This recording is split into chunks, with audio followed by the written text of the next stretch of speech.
وليد، وهذه هي قوة وليد أنه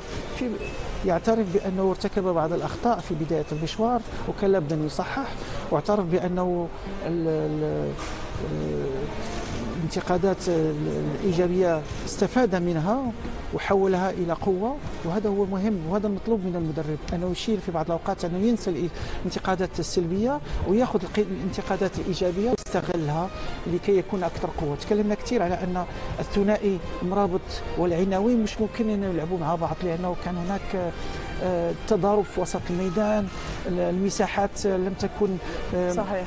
مميزة ومثالية بالنسبة للاعب كالعناوي، يحتاج إلى مساحات كثيرة جدا. لذلك عندما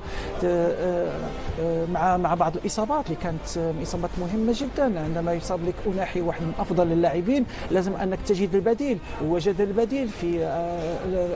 بلال الخنوس لوسط الميدان. شفنا تطور كبير جدا من مباراة إلى أخرى، خصوصا في المباراة الأخيرة أمام نيجيريا كان مميز هو والصيبري في وسط الميدان. لذلك كان في أيضا في بداية المشوار